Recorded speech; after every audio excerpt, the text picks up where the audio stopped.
دژایەتیکردنی هەژماری من یەکسان نییە بە تەوتین. من ئەو تێبینێم لە سەرکردایەتی یەکێتیش هەیە، دێن دژایەتی هەژماری من دەکەن.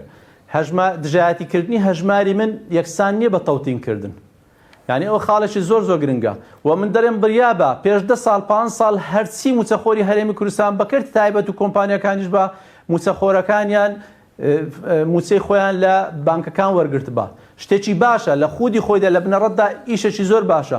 بەڵام نابێ ئەو بانکە ئەهلیانەی کەوا لە ناو هەژماری منیان لە دەروی هەژماری منیشن ئەوانە نابێ ڕاستەوخۆ موچەی فەرمانبەرانیان بدرێتێ. دەبێت بدرێتە موچای فەرمانبەران ڕاستەوخۆ بدرێتە بانکەکانی ڕەشید و ڕافیدەین و ئەوان تەوزیعی بکەنەوە سەر بانکە ئەهلیەکان. ئێستا دەتوانین بڵێن یەکێتی دوو ڕێکاری ئەنجام داوە سەبارەت بە تەوتینکردن. هەردووچیان تەوتین نییە.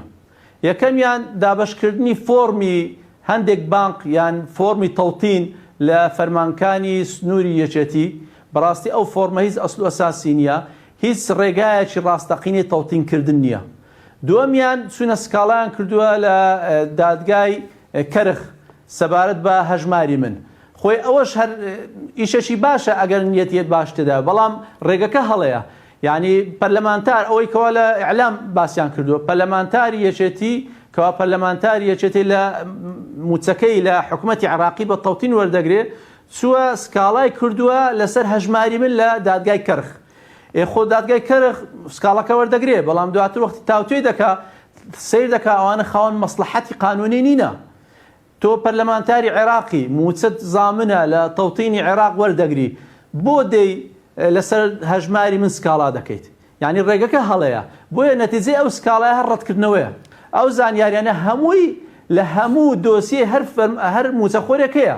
یعنی تەنها دەتوانین بڵێ شتێکی میدیاوی ئەعلامیە دەڵێ ئەو زانیاریانم بدرێت. ئەو زانیاریانە هەموو لە لای خۆیان هەیە. هەر فەرمانگەیەک دۆسیەکەی هەر فەرمانبەرێک دەکەیەوە لە ناو دۆسیەکەی هەموو شتێدا پێویست ناکات بێ لە خۆم داواکەیت. لەوانەیە من ئەگەر خزمەتم 15 ساڵ بدەن 20 ساڵ چۆن دەزانین؟ ئەوەی کەوە ئیعلانی بۆ کراوە تا ئێستا ئەو دوو ڕێکاریان ئەنجام داوە سکاڵاکەی کەرخ ڕەت دەکرێتەوە، فۆرمەکەش هیچ ئەسڵ و ئەساسێکی قانونی و ئیداری نییە. بۆیە ئەو دوو ڕێکاریەوە بە ئاشکرا باسییان کردووە هیچی تەوتین نییە. زۆر زاران خەڵک گلەی دەکات دەڵێ باشە بۆ دادگای فیدرالی بە دوواداچوون بۆ بڕیارەکەی خۆی ناکات، بۆ دادگای فیدرالی ئەو بڕیارە جێبەجێ ناکات.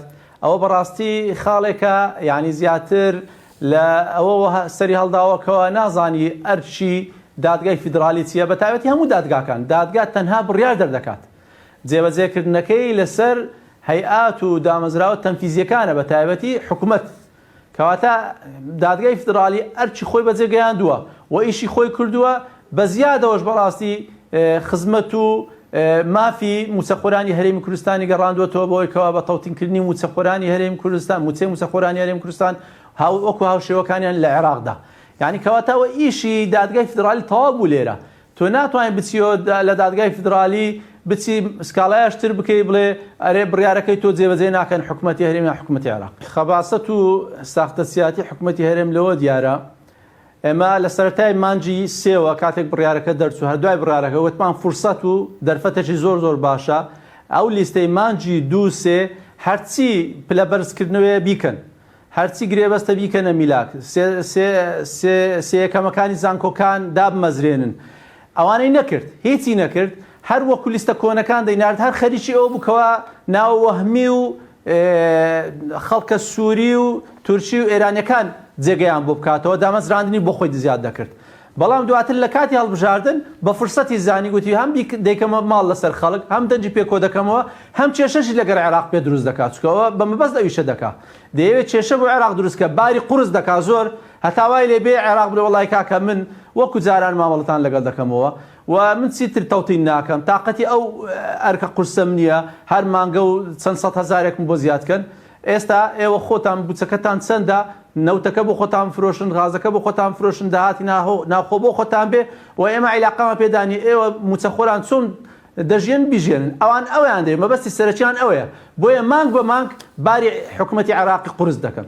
من زۆر متەفائلم، ئینشاڵڵا کێشە دروست دەبێ، بەڵام لە کۆتاییدا موچەکان هەر دەدرێن. هەندێک بڵاویان کردوێتەوە کەوە بودجە ینی پارە لە میزانی حکوومەتی هەرێمی کوردستان نەمەوە کەوا ئەو پارەی مانجی 11 و 12 بدا و پێویستی بە ئەوەی هەیەکەوە قانونەکە یاسایەکە بگۆڕێ ئەوەی یاسایەکە بخوێنەوە یاسای بودجەی 2023 زۆر بەوازحی لە مادەی 76 دەڵێ وەزیری دارایی لەگەڵ وەزیری تەختیت یان پلانی عێراقی هەردووچیان پێکەوە دەتوان مناقەلە بە جەدوەلی ژمارە ها بکەن